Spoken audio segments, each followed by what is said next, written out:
हम सभी जब जादू देखने जाते हैं, एक जादूगर कोई जब आता है और वह जादू वाला हमारे दिमाग पर एक ऐसा जादू डालता है कि उस जादू के वशीभूत होकर हो जाते हैं हम, और वह एक व्यक्ति को, जिंदा व्यक्ति को 2 भागों में काट देता है और देखकर हम दुखी होते हैं और हमारी आंखों में आंसू आ जाते हैं।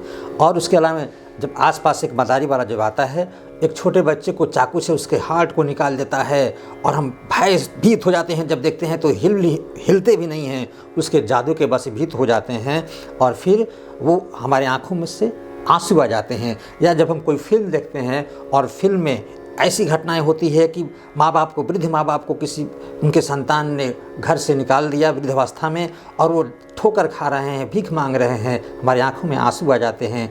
या एक सौतेली माँ एक जब बच्चे को कष्ट देती है तो उस कष्ट को देख करके हमारे आंखों में आंसू आ जाते हैं। कौन सा जादू मंत्र होता है पता है आपको?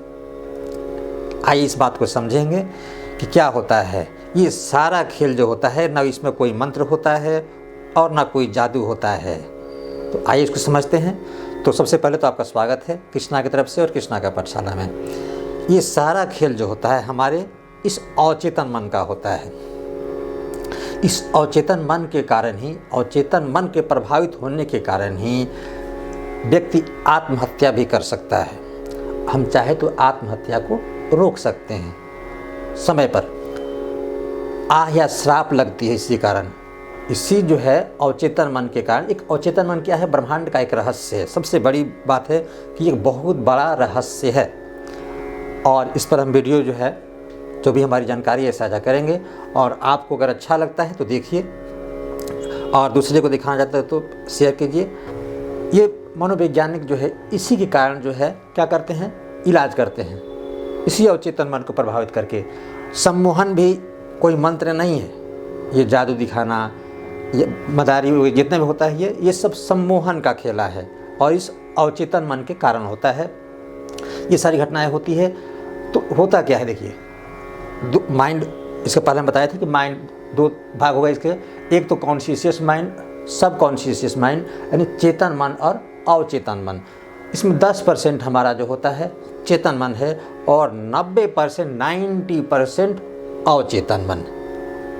फिर भी ये 10% वाला चेतन मन जब तक हम आपको जो है जगह रहते हैं, ये सब पर पूरे पर काबू करके रखता है और ये जो चाहता है वही करने देता है। ये प्रयास करता है और ज़्यादा गलत विचारों को लाने वाला भी यही होता है। तरह तरह के भाव को, यानी ये चेतन मन ही हमारे मन में अनेक विचार को, स्थिर आपका दिमाग नहीं रहेगा, अनेक भाव आते रहते हैं। तो जैसे मान लीजिए एक हाथी और उसका एक महावत। तो विशाल का हाथी कोई, एक छोटा व्यक्ति महावत, उसके आगे उसका कोई औकात नहीं। वो जो है उसको काबू करके रखता है और जो महावत चाहता है वही वो हाथी करता है। और इसके अलावा वो दिमाग में बात है, जैसे जैसे कहता है वही करता है। लेकिन कभी कभी ऐसा भी होता है कि वो उसकी कही को ना मानते हुए, क्योंकि उसके मन में कभी जो है दूसरे विचार अगर आ गए या उसका माइंड जो है असंतुलन हो गया, तो वो कुछ बोलते हैं कि पागल हो गया, तो किसी को नहीं सुनता है।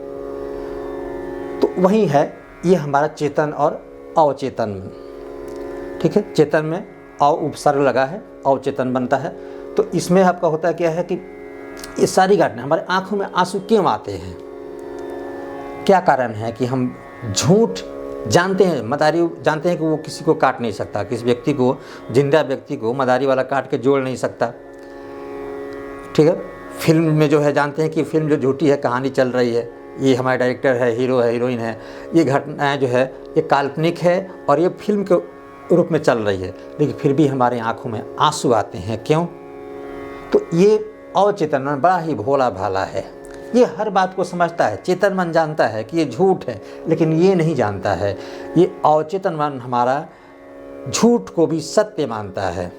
ये बहुत ही एक रहस्य कह लीजिए कि ये जो झूठ भी है, जो घटनाएं होती है झूठ में भी है, तो ये जानता है कि झूठ है, लेकिन अवचेतन मन नहीं जानता है कि झूठ है।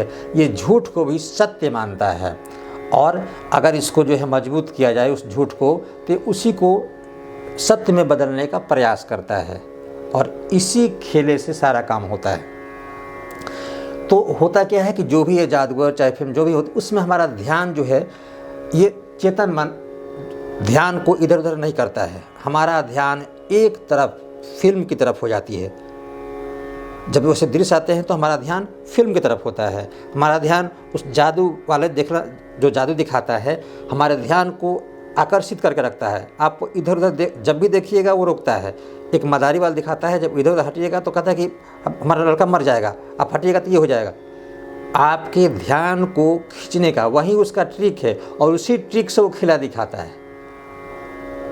ध्यान को एक जगह करके और आपके मन जो है चेतन मन को वो स्थिर करना चाहता है। चेतन मन को चाहता है कि इनके बीच न है। जब चेतन स्थिर होगा तो ये अवचेतन जो है ये न बताएगा कि झूठ है, आपका चेतन बताएगा कि झूठ है। अवचेतन तो झूठ को भी सत्य मानता है। इसलिए उस समय जो है ये आपका जो वैसा दृश्य जब देखते हैं तो आपका चेतन मन स्थिर हो जाता है।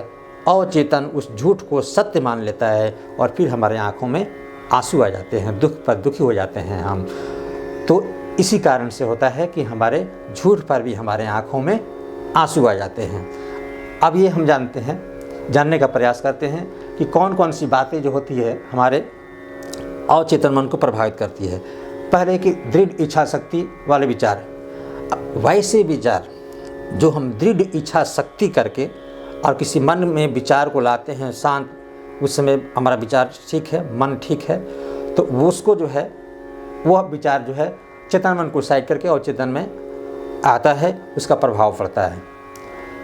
ऐसा नहीं कि आपने एक बार कर लिया वो, ऐसा नहीं, उसके लिए बहुत बड़ी साधना करनी पड़ती है, बहुत बार करना पड़ता है। इसका वीडियो हम बनाएं कभी, एक थोड़ा थोड़ा करके इस वीडियो बनाएंगे हम, क्योंकि 10 मिनट 12 मिनट से ज़्यादा वीडियो हम तो बना देंगे एक वीडियो में, लेकिन कोई देख नहीं पाता है। 1 मिनट 2 मिनट तो वीडियो कोई देखता है। खैर बात अलग है, छोड़िए। चिकित्सक डॉक्टर या शिक्षक कह लीजिए, घर के माता पिता कितना भी कुछ कहे कि बाबू ऐसे जो है प्रतिदिन स्नान करो, ब्रश ठीक से करो, तो बच्चा नहीं मानेगा। लेकिन शिक्षा के दिन कह दिए कि आज से जो है इतने बजे पढ़ना है, तुमको ऐसे रहना है, तो हाँ ठीक है ठीक है, वो बात प्रभावित होती है। डॉक्टर कोई व्यक्ति जो है मीठा खूब ज़्यादा खाता हो, नहीं छोड़ रहा है, मीठा नहीं छोड़ रहा, और उसके मीठा न छोड़ने के बावजूद भी मीठा चीज़ खाने से माने परहेज न कर रहा हो और उससे दिक्कत उसके है, डॉक्टर के पास जाए और डॉक्टर अगर एक बार कह दिया कि आपको कल से मीठा चीज़ नहीं खाना है, बंद हो जाएगी, वो सीधे जो है आपका अवचेतन मन पर जाती है, बात लगती है। भय होता है, डर होता है कि भाई डॉक्टर कहे हैं कुछ हो जाएगा, वहाँ बात आप मान लेते हैं, वो प्रभावकारी होती है। और फिर जादूगर या मदारी जो आपने बताया ये प्रभावकारी होती है और इसी अपने सम्मोहन से वो जादू या मदारी जो भी है दिखाते हैं। ज़्यादा दुख या सुख, जब कभी ज़्यादा दुखी होते हैं तो हमारा अवचेतन मन प्रभावी होता है और बहुत समय लंबे समय तक वो बातें हमें याद आती है, बार बार प्रभावकारी होती है। और जब काफ़ी सुखी होते हैं, काफ़ी आनंद कभी इंजॉय करते हैं, तो वो बातें भी कुछ समय तक हमें प्रभावकारी होती है, वो रिपीट मारती है।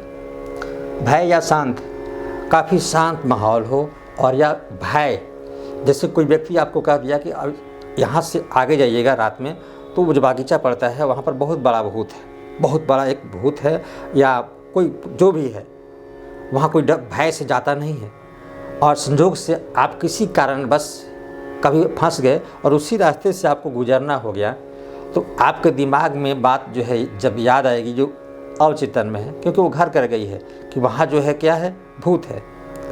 और बहुत पहले है कि तो बात दिमाग पे रखना है तो अलग है। जब वहाँ जाइएगा तो इतना आपको भय होगा, ये चेतन मन जो है आपका वहाँ इधर उधर सोचना मन भटकाइएगा, लेकिन वही जैसे हम किसी चीज़ को जब भूलते हैं ना, किसी चीज़ को, वैसी चीज़ें जो आपको ज़्यादा डिस्टर्ब कर रही है उसको जितना ही भूलिएगा उतना ही और याद आएगा। इसलिए कहा जाता है जिससे जितना भुलाना चाहा वो और याद आए, यही बातें होती हैं। अगर किसी गंदी चीज़ को देख लिए हैं और उसे दिमाग तक नहीं आता है, मत याद है, लेकिन वो जितना कहिएगा वो बार बार दिमाग पे आ जाएगा, फिर बार बार जितना उसको भूलिएगा उतना ही याद आता है। तो वहाँ अगर आप उस बागीचे से गुजर रहे हैं, कुछ भी नहीं है, एक पत्ता भी अगर ऊपर से खड़े से गिर गया, आपकी हालत खराब, आपका वहाँ उसको ये आपका अवचेतन मन ज़्यादा जो है, चेतन मन उस समय स्थिर हो जाता है भय से, और फिर अवचेतन मन उस बात को सत्य मानने लगता है कि भूत है। और एकाग्र या विशेष ध्यान देकर जब आप एकाग्र होकर कोई काम करते हैं, पूजा पाठ करते हैं, उस समय जो है आपका अवचेतन मन उस बात को लेता है, उस बात को समझता है, उसका असर अवचेतन मन पर पड़ता है। और देखिए वो चलचित्र फिल्म वगैरह भी देखते हैं, जो चलचित्र आप देखते हैं, समाचार देखते हैं, उसका प्रभाव पड़ता है। किसी गलत न्यूज़ को या किसी ऐसी घटना को जो ज़्यादा मरने वाले हैं, ज़्यादा कुछ ऐसी कोई भी घटना जो विशेष हो, उसको जब बार बार आप देखिएगा तो दिन भर आपके मन को प्रभावित करेगा, और इससे आपका अवचेतन मन उस बात को ज़्यादा प्रभावकारी होगा, और फिर आपको बहुत ही एक अच्छे संकट में डाल देगा, और वे विचार आपके लिए बहुत बड़े दुखदायी हो जाते हैं। इसलिए बेमतलब की न्यूज़ हो, समाचार हो, फिल्म हो, जो ऐसे भूत प्रेत वाला हो या जादू हो, इसको ना देखे, इसमें भलाई है। अगर आपको अच्छा करना है, अपने अवचेतन मन में अच्छी बातों को डालना है और जीवन को एक सही रास्ते पर ले जाना है, तो सही बातें सुने, सही बातें देखें, और यानी अच्छी बातें सुने, अच्छी बातें जो है आप पढ़ें, तो आपका जीवन भी अच्छा होगा, और हम सभी एक अच्छे मार्ग पर चलेंगे। किसके बदौलत? अवचेतन मन के कारण। ये अवचेतन मन हमें सही रास्ते पर ले जाएगा। जब हम अच्छा देखें, अच्छा सुने और दूसरे का भी अच्छा करें, तब ये अवचेतन भी हमें अच्छे रास्ते पर ले जाता है। तो वीडियो देखने के लिए बहुत बहुत धन्यवाद, और अगर छोटे हैं तो आशीर्वाद और प्यार।